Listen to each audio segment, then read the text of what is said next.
Hola, muy buenas tardes. De nuevo aquí en el curso sobre patrimonio inmaterial de Aragón. Hoy sí que hablaremos más de Aragón. Sin embargo, al final tenemos una mesa redonda donde se va a poner más o menos en común una serie de dudas que seguramente que vamos a tener todos. Invito también a participar a la gente que nos está viendo online a distancia, de formular dudas en el chat que me llegarán y voy a intentar hacer, en la medida posible, hacer eco de esas dudas, esas preguntas, estas observaciones en esta última hora que tenemos dedicada a una mesa redonda. Preguntas más directas a cualquiera de los ponentes de hoy se pueden hacer durante su exposición y como al final habrá, ¿verdad, Carolina?, un tiempo para contestar dudas directamente relacionadas con lo que acabas de decir, o preguntas, observaciones, habrá, espera, 10 minutos. Espero que haya 10 minutos para eso. Sin más dilación, quería presentaros para hoy a Carolina Ibor-Monesma, que es, por un lado, es profesora en la Universidad de Zaragoza, en la Facultad de Económicas, pero no nos olvidemos que, por un lado, licenciada en Antropología por la UNED, precisamente, donde he tenido el gran placer de encontrarme con una alumna, vamos a decir, aventajada, y ahora explico por qué, en comparación con otros muchos que empezaron esta difícil carrera. Pues precisamente porque Carolina ya tenía experiencia de campo, porque lleva ya desde los años 90, principios de los 90 por ahí, puede ser, sí, ¿no? Haciendo investigación antropológica en el Maestrazgo y luego en otras comarcas, que luego, entre otras cosas, desembocaron en la publicación de un libro precioso sobre la tradición oral en la comarca de Valdejalón, que he tenido el honor de leer.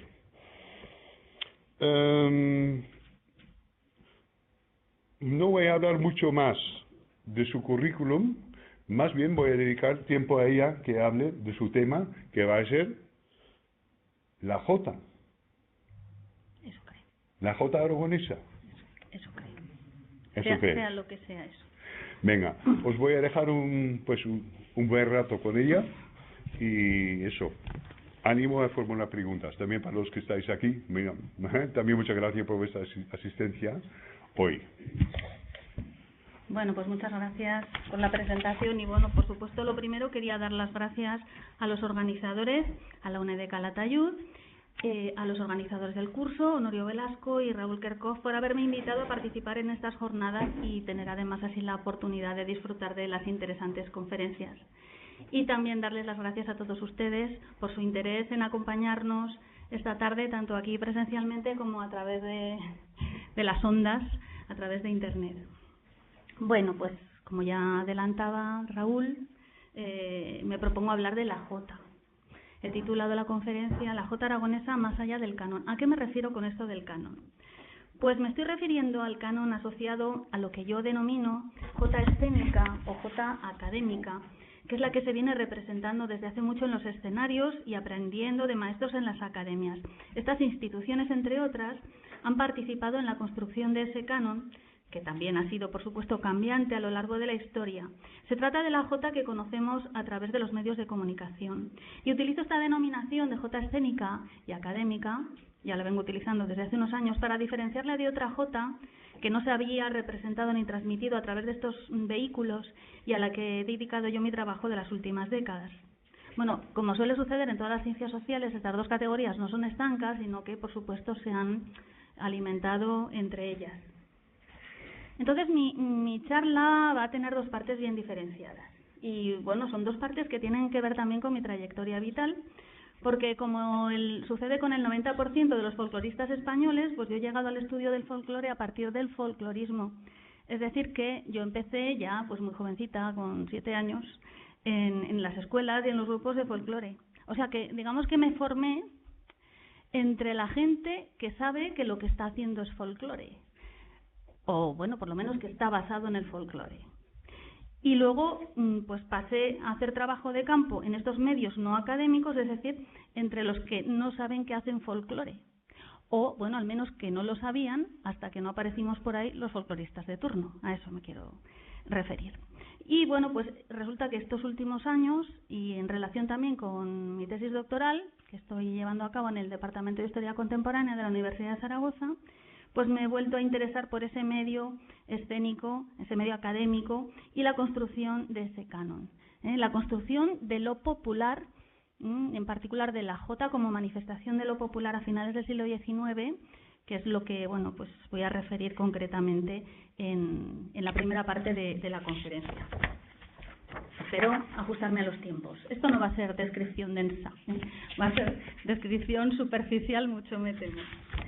Bueno, pues la jota es patrimonio, no es patrimonio. Ya hablaremos, si no, más adelante de esto en la mesa redonda. Pero lo que sí que es cierto es que la jota aragonesa ha sido declarada bien de interés cultural por el Gobierno de Aragón en 2013 y existe una iniciativa de presentar su candidatura para formar parte del patrimonio cultural de la humanidad de la UNESCO. Por supuesto, nos estamos refiriendo, pienso yo, pues a la jota escénica y a la jota académica. La otra parte a la que me voy a referir, la otra parte de mi charla, de mi experiencia de campo en esos medios no escénicos, no académicos, pues lo que voy a mostrar es un poco qué efecto ha podido tener el observador, en este caso el observador externo, que señala, que selecciona, que crea, en cierto modo, como dice también Díaz Viana, esa autoridad externa que observa qué efecto ha podido tener también en las prácticas locales en una zona de la provincia de Teruel, de la que luego ya daré más detalles. Bien, voy a hablar de la construcción del canon, porque, como es bien sabido, en el siglo XIX es testigo de cómo la jota aragonesa se convierte en símbolo regional aragonés y, por extensión, en símbolo nacional español. Esto sucede a través de un proceso de construcción cultural, un proceso que en sí también está cargado de paradojas, como diría también el profesor Velasco. Este proceso de construcción pasa en primer lugar por la catalogación como folclore de un baile que sencillamente era un baile de moda, un baile del que tenemos constancia que existía en el siglo XVIII, incluso hay prohibiciones, porque supongo que a las autoridades les parecía aquello en exceso procaz. Un estilo, la encontramos también la jota ya apellidada como aragonesa en los teatros, pues en los intermedios de las funciones teatrales, cosa que era muy habitual en la historia del teatro, pues que se representasen bailes populares, porque a la gente le encantaba, pues por gente virtuosa, estilizaciones de bailes populares. Bien, decía que se trata de que le estamos poniendo la etiqueta ya de folclore a ese estilo musical que supuestamente es una música del pueblo, de las clases populares. Y en este proceso intervienen activamente las élites sociales. No es la primera vez en la historia, desde luego, en que las élites sociales o intelectuales se interesan o buscan inspiración en lo popular, por decirlo así. Lo que pasa que en esta época, en esta parte del siglo XIX, tiene características propias, y una de ellas es que hay un colectivo que ejerce, digamos, un papel de mediador, que es la burguesía, una burguesía urbana ya bastante consolidada. Y en Aragón, cuando digo urbana, evidentemente digo zaragozana. Este proceso se alimenta a sí mismo de las ideas decimonónicas románticas, es decir, el convencimiento de que en la música o en la poesía populares reside el alma del pueblo. Estamos también en un contexto histórico de urbanización, y no nos olvidemos de construcción nacional. En el caso de la jota tiene también esto mucho que ver, por supuesto, con el mito de los sitios de Zaragoza. Y como la música y la poesía populares, pues resulta que en ella reside el alma, el genio del pueblo, la esencia de la nación, también se atribuyen las mismas cualidades a la jota y al pueblo aragonés, cualidades que podemos sintetizar en los valores de nobleza, valor, coraje, devoción religiosa, en particular a la Virgen del Pilar, y todo esto además se va aderezando con el supuesto ridículo gracejo de las ocurrencias y el habla baturra, en una combinación que a priori puede resultar extraña o paradójica. y a la vez se trata de un género dotado de un fuerte componente emocional. Y precisamente la intensidad emocional lo hace especialmente eficaz como soporte de identidades y, por tanto, muy susceptible también de utilización política o propagandística, como sabemos que luego ha sucedido a lo largo del siglo XX y que pues, supongo que seguirá sucediendo. Por lo que se refiere a las formas de representación, a la puesta en escena, fue acompañado a su vez por una especie de estilización, es decir, de una elaboración de acuerdo con los gustos musicales y teatrales de la época, a las formas de cultura y ocio de la burguesía urbana. Bueno, hay que advertir también que, claro, digamos que la consideración que tenía la jota aragonesa en aquella época no es la que tenemos ahora, es que la jota arrasaba. Quiero decir que había propuestas incluso de que se convirtiese en el himno nacional. Las zarzuelas, como comentábamos antes con el profesor Lison, pues hay innumerables zarzuelas que pues acaban con jotas o que incluyen la jota porque a la gente le encantaba, eso arrancaba los aplausos del público. Bueno, decía que hay una serie de figuras en Zaragoza que resultan claves en este proceso, y una de ellas de Santiago Lapuente. Ahí tenemos una fotografía suya. ¿Qué pasa? Bueno, voy a resumir un poco el caso. Me parece bastante clave que Santiago Lapuente es el primer maestro que sepamos de cantadores. Estoy hablando de cantadores porque, bueno, yo me he interesado particularmente en mi trabajo por la jota de estilo. La jota de estilo es un género, bueno, que aunque está basado en la tradición popular, es un género que se crea ya muy para el escenario, Y además me interesa especialmente la jota de estilo porque tiene unas letras, que esas letras están sirviendo también como vehículo de esa serie de valores que se van asociando a la jota aragonesa. Bueno, entonces yo lo que creo que es importante es ese salto cualitativo, que es el de la aparición de los maestros y de las academias, porque esto, pues claro, antiguamente no se aprendía en ese tipo de institución. Otro maestro, el segundo que sepamos, sería este que aparece en el centro, que es Balbino Orensanz. Aparece aquí flanqueado por dos de sus alumnos, Bernardo Benito y Gerardo Gracia. Balbino Orensanz, que era cheso de origen, pero bueno, luego afincado en Zaragoza. Y él, bueno, pues tenía o impartía clases en una academia que se fundó o residía, estaba ubicada en los salones del teatro principal. Pero bueno, no me voy a detener en esto. Otro hito también clave en esta época es la fiesta La Jota, que se celebró en Madrid en 1894 en el Hotel Inglés. Pues si acaso ya luego hablaremos de esto, pero bueno, fue también iniciativa de aragoneses influyentes residentes en Madrid, periodistas, escritores. Bueno, los que fueron un poco centro de aquello y organizadores fueron Eusebio Blasco y Mariano de Cavia. La fiesta fue un éxito, una cena con productos aragoneses presidida por la Virgen del Pilar, 300 comensales, y además tuvo bastante repercusión en la prensa porque ya se encargaron Mariano de Cavia y Eusebio Blasco pues de crear en los días anteriores mucha expectación y en los posteriores mucho eco también. A partir de esta fecha se está creando un modelo ya. Entonces empiezan a proliferar las fiestas de la jota por toda la geografía española. Pues aquí hay una en Valencia, una fotografía del blanco y negro. Luego ya pasan a hacer, esto es una foto bastante posterior, esta es de los años 30 ya, del siglo XX. Esto ya se llama fiesta de las regiones, porque aquí sí, bueno, pues ya vemos que hay no solamente aragoneses, sino que hay asturianos, hay valencianos y hay salmantinos, charros, eso es. Bueno, entonces estoy hablando de estilización, porque en esta época, pues, se configura este tipo de espectáculo que es el que se ha mantenido casi hasta el día de hoy por parte de los grupos folclóricos. Estamos hablando de estilización, hoy se llamaría esto dignificar. Se dignifica aquella música popular, aquella música que era de baturros y de matracos, de gente poco noble. Y la convertimos en algo exportable. Exportable es una palabra que aparece en los escritos de la época. Dicen, ya tenemos algo exportable. Digamos que esta estilización resuelve una también paradójica e interesante relación amor-odio de las élites, una ambivalente relación de las élites con, no sé, pues vamos a llamarle las clases populares. Porque por un lado lo popular les fascina y les resulta necesario para construir identidades, porque al fin y al cabo, pues en la poesía popular reside el alma del pueblo, el carácter de la nación y todo eso, pero por otro lado, pues tienen la convicción, algunos lo expresan así directamente, de que el vulgo iletrado es incapaz de crear nada ingenioso o bello. Esa era la idea. Bueno, pues en esta época de principios del siglo XX es una época de gran florecimiento. Dice Galán Bergua, el historiador de la Jota cantada entró en el máximo grado de florecimiento y revelación.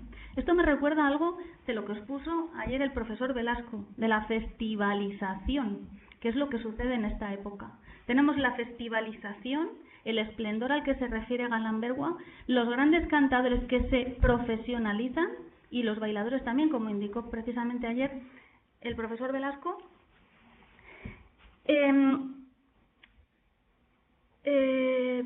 Y paralelamente, pues hay un declive, por supuesto, de la jota bailada por la gente normal, por la gente de la calle, digamos. Digo sobre todo bailada porque es la primera que desaparece. A la vez que Galán Bergua dice que es la época del gran florecimiento, los primeros folcloristas recolectores que iban al campo, digamos, pues ellos se lamentan de que está desapareciendo. Y nos encontramos también en la época, que esto no lo he dicho, del regeneracionismo, con el que tiene también que ver todos estos procesos. Bueno, otro hito importante, aparte de las fiestas de la Jota, son los concursos. Los concursos, y en particular el concurso oficial de Jota, que se celebraba en las fiestas del Pilar. Bueno, se le celebraban unos cuantos concursos, pero el oficial a partir de 1886. Pero bueno, empiezan a proliferar también concursos por toda la geografía española. Otro hito importantísimo, por supuesto, ya en 1940, me parece importantísimo de cara a esa institucionalización, es la fundación de la Escuela de Jota Aragonesa, dependiente del Ayuntamiento, que luego fue escuela oficial. Y por supuesto, más adelante ya, las asociaciones de amigos de la Jota y las peñas del Cachirulo. Estamos hablando ya de los años 50 y 60. Por supuesto, el epicentro de todo este proceso del que estoy hablando es Zaragoza, es la ciudad. Aunque luego todo esto se ha ido extendiendo, tanto las escuelas, los concursos, los grupos, todo eso se ha ido extendiendo por toda la geografía aragonesa. Pero el epicentro es Zaragoza, es la urbe. Bueno,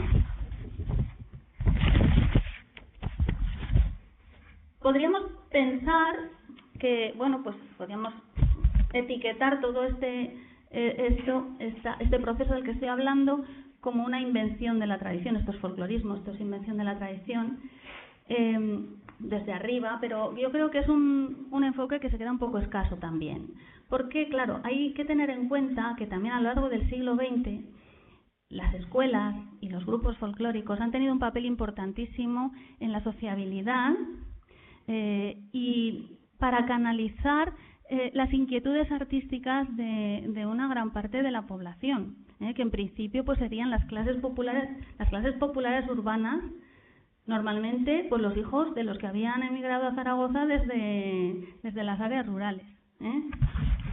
Entonces yo creo que allí hay mucho más. Y también quería señalar que bueno, todo esto tampoco tiene una continuidad así en línea recta, sino que pues está sujeto también a ciertos ciclos, porque no faltan voces que de vez en cuando reclaman la pérdida de pureza, o que hay que volver a los orígenes, o qué es eso de que la gente vaya a escuelas, que eso nunca se ha aprendido así, etcétera. Bien, todos estos valores de los que se iba dotando la Jota aragonesa, desde luego encajaron, como sabemos muy bien todos, voy a abreviar ya definitivamente, en los valores del franquismo y del nacionalcatolicismo.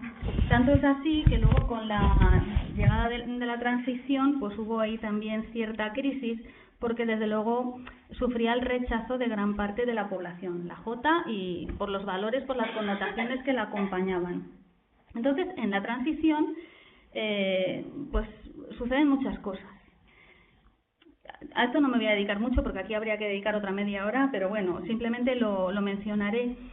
Se produce una nueva búsqueda de señas de identidad musicales regionales Y esto tiene como consecuencia un nuevo proceso de apropiación de otras músicas folclóricas y también de renovación de la propia jota escénica. Por ejemplo, ¿a qué me refiero con lo de apropiación de otras músicas folclóricas? Pues que, por supuesto, todo esto desde Zaragoza. Se suben al escenario otras formas musicales de la tradición folclórica que no son la jota, se suben al escenario otros instrumentos y formaciones que no son de rondalla.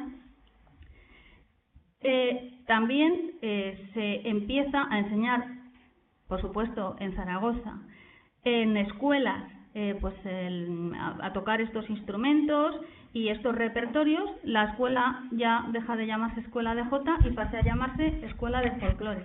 Y luego simplemente sección de folclore dentro de la Escuela Municipal de Música y Danza. Luego hay otra iniciativa que es bajar la jota del escenario a la plaza. Si lo que se había producido era una intensificación, digamos, o un centrarse en el virtuosismo, alejando dejándole esa jota, esa representación simplemente a los virtuosos, a los mejores, pues ahora hay un poco el proceso contrario de simplificar para aumentar la participación, que pueda bailar cualquiera, que pueda cantar o tocar cualquiera. Bueno, estos procesos que, como siempre, pues empiezan en Zaragoza, pues también han tenido luego su eco y se han ido extendiendo hacia el resto de Aragón, hacia el medio rural. Bueno, pues estaba hablando de que también la jota escénica parece que en este tiempo entra en cierta crisis, pero luego sí que ha sufrido otro impulso, sobre todo a partir de su inclusión como parte importante de la programación de la televisión aragonesa. Entonces han vuelto a proliferar las escuelas, los concursos, etcétera. Y bueno, pues como culminación tenemos esta declaración institucional ya, política, en el año 2013, como bien de interés cultural. Entonces, bueno, otra cosa que me parece significativa, claro, es que estas idas y venidas, pues, de una música que ya desde luego no depende de que la música se pase o no de moda, sino un poco del devenir de las ideas y de políticas y de las instituciones políticas, de los cambios políticos e institucionales. ¿Cómo vamos de tiempo? ¿Vale? Bueno, pues ahora yo creo que debería pasar a la segunda parte de la charla. Bueno, vamos a pasar a la otra experiencia. Esto que voy a contar es algo diferente, luego si acaso podemos jugar un poco a las diferencias, porque esta otra experiencia también es hija de su tiempo, como la anterior. Bueno, pues esto es lo que nos ha pasado entre los que no sabían que hacían folclore. Bueno, pues yo creo que, me junté con otros compañeros, Diego Escolano y Úrsula Sodaz. Yo creo que estábamos un poco cansados ya quizás de aquellas puestas en escena y queríamos aprender otras cosas. Entonces nos lanzamos aquí al monte. Yo no sé, yo creo que son trabajos más bien impulsados desde el corazón que desde la razón, porque eso sí que es verdad que lo que nos encantaba a mí me encanta la música folclórica, es que es una razón estética, Y, por supuesto, no creo que estuviésemos pensando en la salvaguarda del patrimonio ni nada de eso, porque no creo que nos haya parecido nunca que era tan importante, ¿no?, lo que podíamos estar haciendo, ni supongo que ni me lo parece ahora tampoco, ¿no? Bueno, pues entonces nos fuimos a una zona del sudeste de Teruel, esta zona que más o menos coincide con lo que es hoy en día la comarca de Maestrazgo, aproximadamente. Entonces ahí nos fuimos a hacer trabajo de campo, que fue, por cierto, bastante duro, porque la gente es en esta zona es muy reservada. Entonces, pero a mí me parece normal, porque claro, llega uno forastero que no conoces de nada a interesarse por cosas que tampoco entiendes, porque en aquel entonces, en esta zona, ni siquiera había asociaciones culturales, por ejemplo, que a veces te pueden servir como intermediario para entrar en el campo, para presentarte a la gente. Pues sí que había algunos, y había también algún secretario de ayuntamiento, algún alcalde que entendía estas cosas, pero nosotros éramos unos forasteros que habíamos aterrizado por ahí. Desde luego nos ha costado, incluso hemos tenido que ir llamando de puerta en puerta, que echando la vista atrás, pues me parece una insensatez. Yo, además, que era tan tímida, y a mí que me da tanto corte importunar a la gente, pues no sé, pero también un poco siguiendo la estela de otros trabajos que se estaban haciendo en la época, por ejemplo, Bajén y Gros, eso como que te daba cierta tranquilidad de conciencia, ¿no? Porque decías, ¿qué estoy haciendo yo aquí? ¿Estaré haciendo bien? ¿Estaré haciendo mal? En fin, pero allí que nos echamos. Bueno, entonces, como decía, fue bastante difícil entrar en contacto con la gente y sobre todo con el tipo de gente que nosotros nos interesaba, que luego nos dimos cuenta que eran los masoveros. Los masoveros, que son pues gente que había vivido en las masías, bueno, los mases, habría que decir mejor, que son pues fincas que están dispersas por los términos municipales. Entonces esas condiciones de aislamiento, por decirlo así, les habían hecho más impermeables a las modas. Entonces esta gente sí que conservaba formas de ejecución en la Jota, que es de lo que voy a hablar, porque desde luego el trabajo de campo no se limitó a esto, había muchos más elementos, pero bueno, pues formas de ejecución que a nosotros nos parecían particularmente interesantes. De entre los distintos contextos en que encontramos la Jota como forma musical, pues uno eran pues, los bailes ceremoniales de mayorales, que estos son al son de gaita y tambor en determinadas festividades, y luego lo que podríamos llamar los bailes de los domingos o de los bureos, que los bureos no eran más que las reuniones de vecinos pues de los más cercanos, pues en el carnaval o cuando hacían la matanza del cerdo o algo así, pues se juntaban unos cuantos haciendo una rondalla o incluso con una guitarra, ya se hacía la rondalla y bailaban la jota y otras cosas. En la imagen de la derecha tenemos precisamente un bureo que nos invitaron en la Torre Leandra de Villafranca. Bueno, esto estaba en desuso.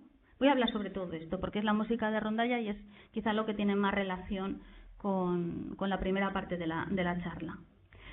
Esto de los bureos estaba en desuso por aquel entonces y, salvo excepciones, no había ningún relevo generacional. En desuso, quiero decir que no pudimos más que grabar pues a gente aislada, un señor que tocaba la guitarra y nos quería atender, otro que tocaba las postizas, que dicen las castañuelas, y nos quería atender, otra señora en su casa que bailaba la jota, salvo en Villafranca del Cid. En Villafranca del Cid, que eso ya es provincia de Castellón, pero nada, está en la raya. Quiero decir que entre Villafranca del Cid y la Iglesuela del Cid, que ya es Aragón, pues no sé, debe haber como 5 kilómetros o poquísima distancia. Villafranca del Cid es un pueblo relativamente grande que ha tenido actividad económica importante en relación con el resto de la zona y donde pues ha sido un sitio de aluvión, sobre todo de masoveros de toda la redolada. Entonces nosotros empezamos a ir a Villafranca pues porque allí había muchos masoveros de Mosqueruela, etcétera. Pero nos encontramos en el club de los jubilados, en el local de los jubilados de Villafranca del Cid, pues que seguían bailando la jota. Había una rondalla y los sábados por la tarde se juntaban y bailaban la jota. Es el único sitio donde hemos visto eso así, no gente aislada, pero sin relevo generacional, como digo. Bueno, pues entre esta gente, he traído aquí un par de fotos, entre esta gente que íbamos grabando aisladamente, son dos fotos de dos personas muy queridas para mí, que son, el de la izquierda es el tío Dionisio Gil de Mosqueruela y el de la derecha el tío Aurelio Monforte también de Mosqueruela. Pues los fuimos grabando, pero por ejemplo estos dos guitarristas jamás habían tocado juntos. Cuando los grabamos, para empezar, hacía 40 años que no cogían el instrumento y nunca habían tocado juntos porque cada uno era de una partida, de un barrio, digamos, diferente, a muchísimos kilómetros de distancia y no tenía nada que ver el uno con el otro. Bueno, aquí he traído, es que me encanta esta foto porque esta foto es este corazón, un corazón muy estilizado, que es obra de este señor que era un artista de la navaja. Bueno, aparte de para presumir y para decorar, pues servía para proteger la tapa del instrumento de los golpes que ejecutaban a la par que... Es que con una guitarra sola se podía hacer baile. Pues la guitarra proporcionaba ritmo, proporcionaba armonía y también melodía. Entonces, sí, con un cantador que supiese tocar la guitarra ya estaba hecho el baile. He traído unos ejemplos, pero yo no sé si nos va a dar tiempo. Pongo algún ejemplo. Voy a poner un ejemplo de un señor, uno solo, tocando la guitarra. Lo que pasa es que este señor no es el prototipo de voz que me parece a mí más típica de esta zona. Tiene una voz relativamente grave. Y aquí en esta zona las voces son bastante fínicas, bastante agudas. Eso ya se está perdiendo. La gente cantaba muy agudo, pero es que antiguamente la gente también hablaba muy agudo. Los que hemos hecho trabajo de campo en los pueblos, pues ya sabemos, o entre gente mayor, que tienen una voz muy finica. Y entonces aquí esto se ha conservado y me encanta ese estilo de cantar. Pero bueno, este señor no lo tiene, pero es igual, lo hace muy bien. Este es Pedro Bono, de Mirabete de la Sierra.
Que queda claro, ¿no?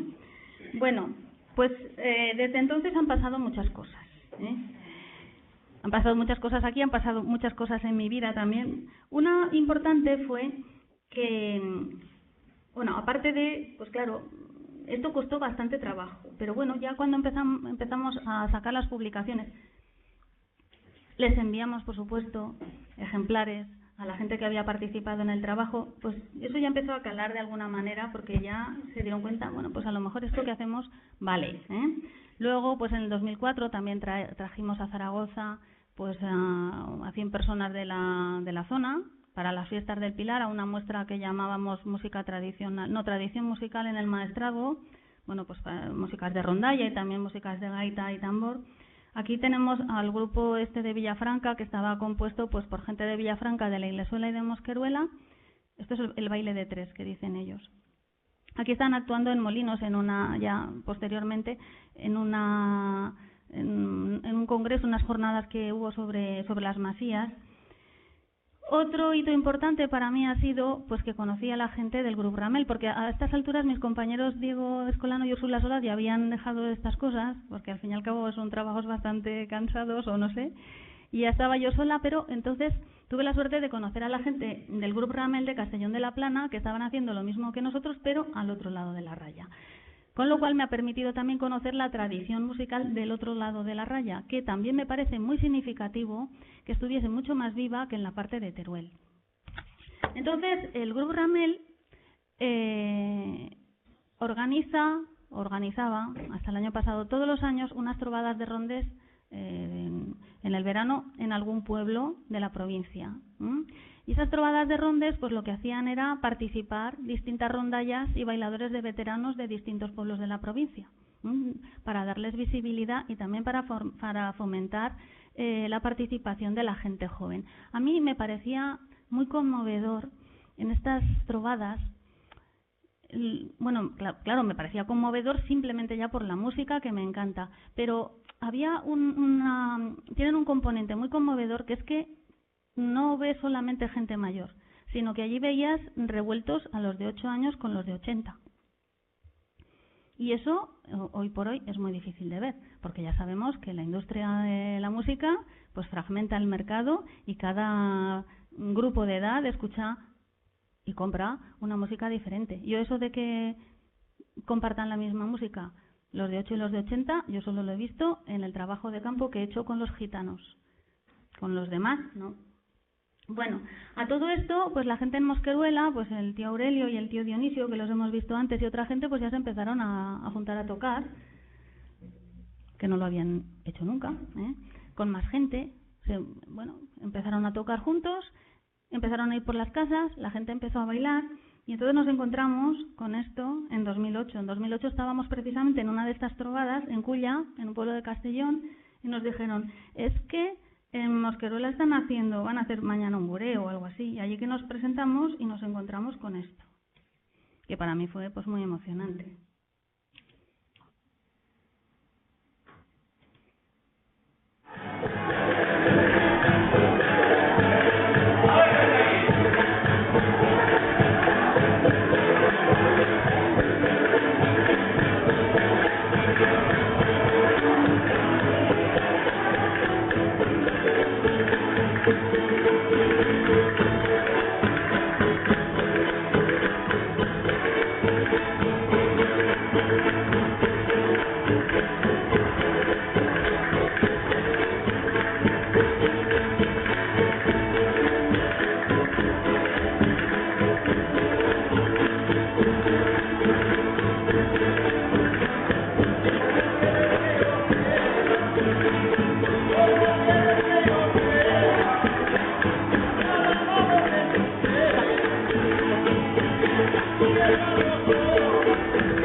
Yo quería también hacer una advertencia, o sea, tampoco hay que pensar que lo que están haciendo estos señores es lo que había en Zaragoza antes de todos estos procesos de los que yo he hablado, evidentemente, ¿vale? Primero porque esto también ha sufrido su evolución. Esto no es lo mismo que habría en esta zona en los Mases hace 100 y pico años, eso está claro. Ha sufrido su evolución y a esa evolución tampoco es ajena la jota escénica y toda la información que han recibido a través de los medios de comunicación. Y en segundo lugar, sí que, bueno, tampoco podemos afirmar que este estilo pues exactamente igual en todo Aragón, eso también es así, ¿eh? Pero sí que estos estilos nos conectan mejor, digamos, nos conectan más con el tipo de prácticas de rondalla de toda España. De hecho, el trabajo este que hicimos pues nos ha servido precisamente para ir atando cabos pues de otras, digamos, manifestaciones folclóricas que conocíamos en el resto de Aragón, pero que ya como son vestigios y cosas muy puntuales, pues no comprendíamos bien. Yo creo que ha servido también para comprender mejor aquellos datos que teníamos tan puntuales y tan aislados. Bueno, pues como decía, esto parece que ha ido teniendo éxito, este tipo de historias. Ya, pues claro, a la vista de eso, pues entonces las trovadas de rondes del Grup Ramel, las trovades de rondes del Grup Ramel ya no se hacían solo con los de Castellón, porque sí que es cierto, esto no sé si lo he dicho, que es que aquí hay una comunidad cultural y musical. Quiero decir que la frontera administrativa es una cosa, pero la tradición musical es otra, ¿eh? Y es compatible perfectamente, bueno, habría que matizar, pero es bastante compatible lo que se hace en Castellón con lo que se hace en la zona limítrofe de Teruel. Quiero decir que se pueden juntar a tocar y no hay ningún tipo de, o como dirían ellos, se avienen, no hay ningún tipo de ruptura allí, ¿eh? Entonces, esta es ya una trovada de rondes en la que participó gente de Mosqueruela, ¿eh? Y aquí tenemos ya, esto se va haciendo masivo, esto es en Villafranca del Cid, que aquí ya hay gente de un montón de pueblos, Ya son las trovadas y están plenamente integrados aquí la gente de la Iglesuela y de Mosqueruela. Aquí es una fotografía de otra ocasión que estuvieron pues las rondallas de Toledo y Castellón en las fiestas del Pilar. Esto fue en 2011. Y bueno, pues el modelo parece que ha tenido éxito, y si aquí veíamos pues mucha gente mayor, ¿verdad? Pues aquí ya vemos gente más joven. Esto es una reunión de baile y de rondalla en Albocácer, que se suele hacer en invierno, en febrero. Esto lo llamamos ya un poco, no sé si despectivamente, lo llamamos macrobureo, porque la verdad es que es ya muy masivo. Entonces es genial porque te juntas allí con un montón de gente, pero tiene sus ventajas y sus inconvenientes, y a eso me quería referir, aunque sea un poco brevemente ya. Vamos a ver. Bueno, si quieren podemos ver también algún vídeo, porque esto, bueno, hay enlaces en YouTube.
Y hay otro que yo creo que es el primero que presencié de esta envergadura, que es la patacá de...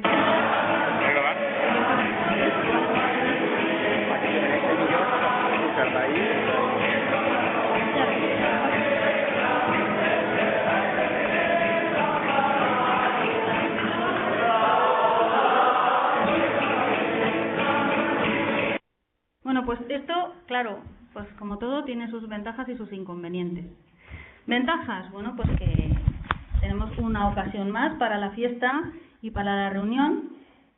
A la gente mayor todo esto le ha dado bastante vidilla, porque claro, ya habían desaparecido. Hemos visto el vídeo de 2008 de Mosqueruela, pero en estos 10 años pues ha ido faltando muchísima gente. Allí ya no queda casi nadie que esté en condiciones de bailar y de tocar y que le apetezca. Entonces, ¿qué pasa? Pues que se juntan con otros de otros pueblos y aquí pues pueden pasar un día pues de fiesta y de reunión y de armonía. Se han creado nuevas amistades, cariños, solidaridades, que diríamos ahora, de ayudarse mutuamente ya por amistad. Todo esto, bueno, ya no solamente esto, sino todo este tipo de intervenciones, por llamarlo así, ha contribuido también a la autoestima de aquellos viejos tañedores y bailadores, según conozco, pues por sus propios testimonios y también los de sus familiares, que te lo cuentan una vez que han fallecido, de lo importante que ha sido para su padre aquello, por ejemplo, ¿no? Y muchas veces nos dicen, ay, pues ojalá hubierais venido 20 años antes, que estaríamos nosotros, claro, 20 años antes, madre mía, ¿dónde estábamos nosotros, Y, por supuesto, pues lo conmovedor que resulta esto de ver a todas las generaciones aquí mezcladas, compartiendo lo mismo. Tenemos una forma de diversión al margen del mercado, porque todo esto es gratuito, la gente toca gratis, nadie cobra nada, se organiza voluntariamente, cada uno normalmente se lleva su comida. A veces, pues para contribuir a los gastos, hacen una rifa, por ejemplo, de un jamón o algo así. Normalmente, pues pagas un boleto por contribuir a la fiesta. Los organizadores pues ponen la bebida, una picaeta, que dicen, pues unos cacahuetes, lo típicos, patatas fritas, olivas y cacahuetes, y la bebida. Y algo de postre. A veces el ayuntamiento pues también les da una pequeña subvención. No hay público pasivo, aquí esto no es un espectáculo que se venga a mirar. Hombre, hay gente, como vemos por allá por el fondo, pero esto como en las verbenas, ¿no? Que siempre hay gente un poco que está mirando, que baila, que no baila, a veces no baila en absoluto. Acude gente de todas partes, porque aquí hay gente de ese pueblo, hemos dicho que acude gente de todo el pueblo, pero bueno, pues acude gente de Valencia capital, de la provincia, esto es en Albocácer, esto es en la provincia de Castellón, pero bueno, acude gente incluso de la provincia de Alicante, y yo, que voy desde Zaragoza, y algún otro, Está abierto a todo el mundo, como digo, se anuncia en las redes sociales. Hombre, normalmente dicen pues que digas si vas a ir o no, por hacer una estimación de cuántas olivas necesitan. Bueno, la gente que se quiere incorporar nueva no suele venir sola, siempre suele venir los nuevos, bueno, siempre puede aparecer uno, no pasa nada, pero siempre suelen venir, buscan a alguien, oye, vas a ir, es que a mí me apetece, vienen con alguien que te lo presenta. Inconvenientes. Bueno, pues claro, a mí aparte de todo esto y de la felicidad que nos supone tener estas ocasiones de juntarnos y de vernos, pues a mí me gustaría que se pudiera preservar el estilo de tocar y de cantar y de bailar local. Y esto, pues también, estas masificaciones, pues son un poco peligrosas en ese sentido, ¿no? Por ejemplo, pues mucha gente nos critica, dice, ay, es que como estáis mezclando, bueno, ya no digo en esto, sino simplemente cuando se juntaban en las trovades los veteranos, se juntaban unos con otros, bailaban unos con otros, y entonces algunos folcloristas nos decían, es que estáis mezclando los estilos locales, y eso es verdad, porque en cada pueblo, incluso en cada barrio, había un estilo de tocar, de bailar. Lo que pasa que eso estaba ya casi desaparecido, y de hecho en Aragón, como digo que quedaba tan poquísima gente, es que es imposible casi eso identificarlo.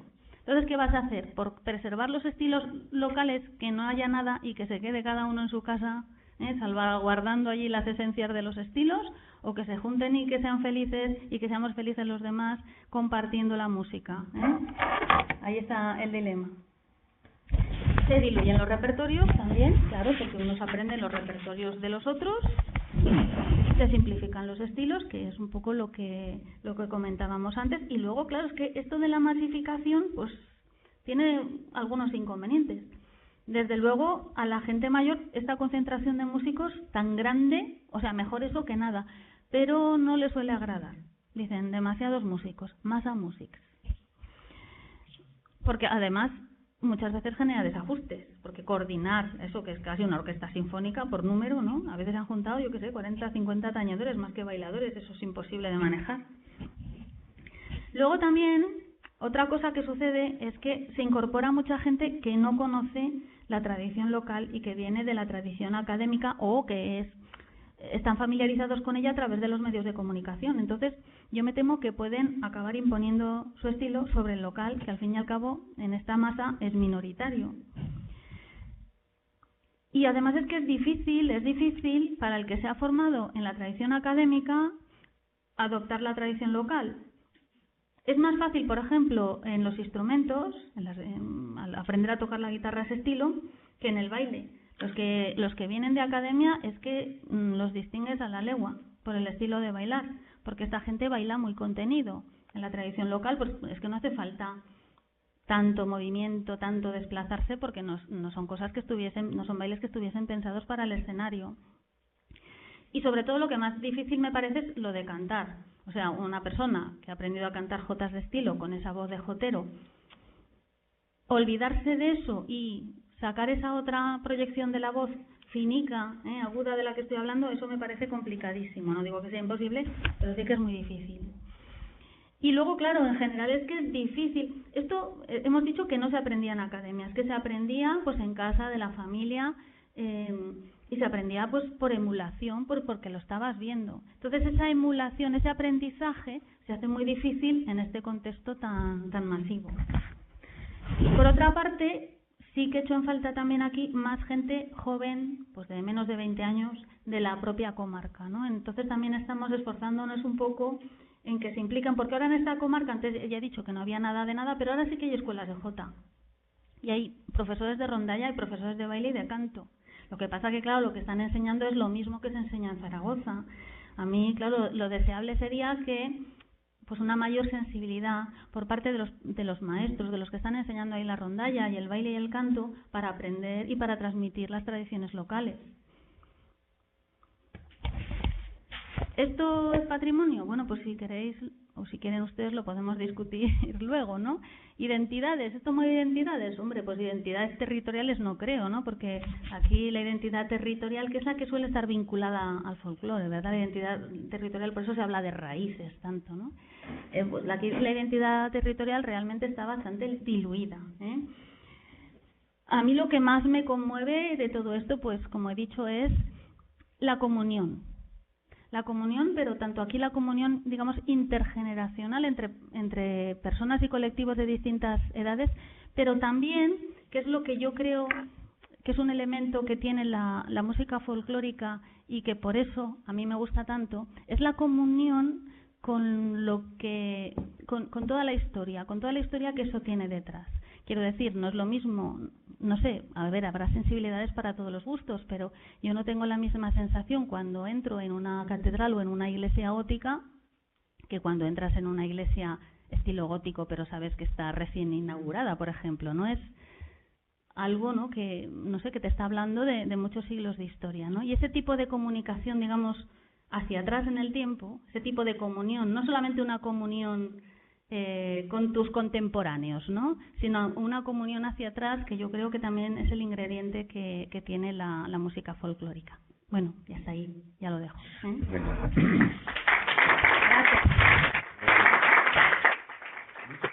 Pero muchas gracias.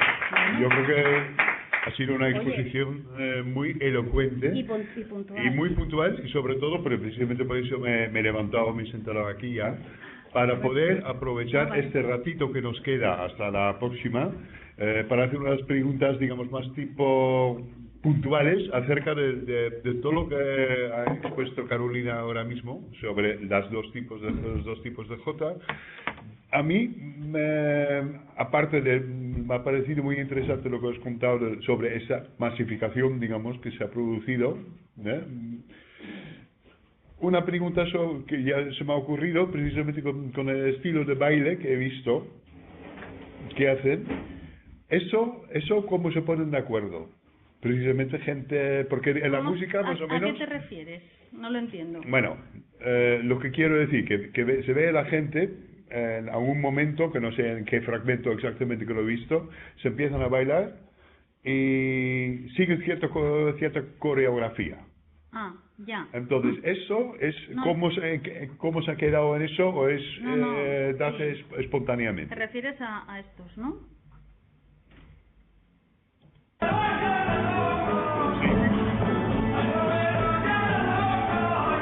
Pero en este caso sí. Es que no se ponen de acuerdo. A ver, cada pareja, ya lo ves que hace una... Bueno, le dicen pasadeta, no le dicen pasos de baile. Aquí le dicen pasadeta, o mudanza le dicen también. Pues cada uno hace una pasadeta. ¿Y cómo se ponen de acuerdo? Pues la que manda aquí es la mujer. O sea, la mujer empieza una pasadeta y el bailador se supone que la tiene que seguir. Ahí está la destreza del bailador, ¿eh? Vale. Pero eso es un código que, digamos, que ya existía. Sí. En todas las... Esto es de toda la vida. ¿Hay algún otro pueblo, por ejemplo en la provincia de Castellón, que yo sepa que el que manda es el hombre? El hombre es el que empieza con la pasadeta y entonces la mujer le sigue. Pero cada pareja hace su pasadeta. Vale. Bueno, eso simplemente para referirme también a dar un ejemplo de qué tipo de dudas podemos abordar ahora. No las grandes preguntas sobre el patrimonio o la validez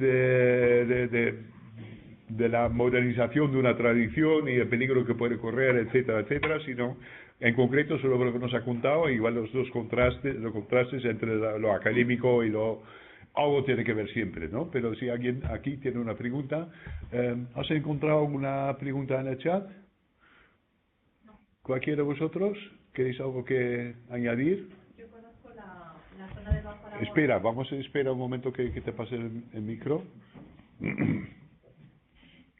Yo conozco la zona del Bajo Aragón porque he vivido allí, entonces el jotero ejemplar es el pastor de Andorra.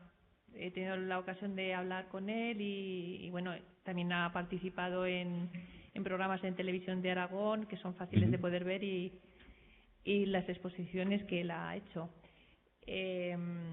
También allí, por ejemplo, en el Bajo Aragón, lo que hacían los pueblos era lo que dices tú, a través de las escuelas, pero que aprendían, por ejemplo, pues la Jota de Alcañiz, la Jota de Calanda, o sea, se hacían intercambios. Y sí que es cierto que hacían muchos concursos también en algún pueblo, y entonces acababan los locales acudiendo, o sea, la convivencia siempre ha estado ahí en primer plano, por supuesto. Y luego otro tipo de los mayos que se celebran en Albarracín, no sé si habrás oído de aquello, que es una tradición muy antigua y que la siguen, y ellos mismos quieren que el turismo fomente, se conozca esas raíces y esa identidad que propiamente tiene esos mayos. Gracias, Carolina. Muchas gracias por tu aportación. Sí. Remete, si quieres hacer un comentario sobre aquello. Bien, sí, ya hablaremos, si acaso, luego en la mesa de algo que ha comentado ella, que son los usos del patrimonio, que a mí eso sí que me gustaría abordarlo. Pero en concreto sobre las diferencias entre, digamos, la zona de Bajo Aragón y Maestrazgo, no quieres añadir nada aquí. Bueno, es que yo no he hecho trabajo de campo de este tipo en el Bajo Aragón, porque seguramente ya no había casi nadie que bailase ajeno a la tradición, digamos, escénica y académica, que yo sepa. Sí que podías encontrar gente aislada, pero no como para formar así un grupo como ha sido el caso, ¿no? Vale. Bueno, ¿alguna pregunta más o observación? En este caso, mira, que vamos a un minuto para cambiar de cera, un descansito, pero de menos de 2 minutos, para cambiar, darnos tiempo a preparar los nuevos audios y vídeos, porque Luis Miguel Bajén también va a traer. Y muchas gracias, Carolina, un aplauso de nuevo.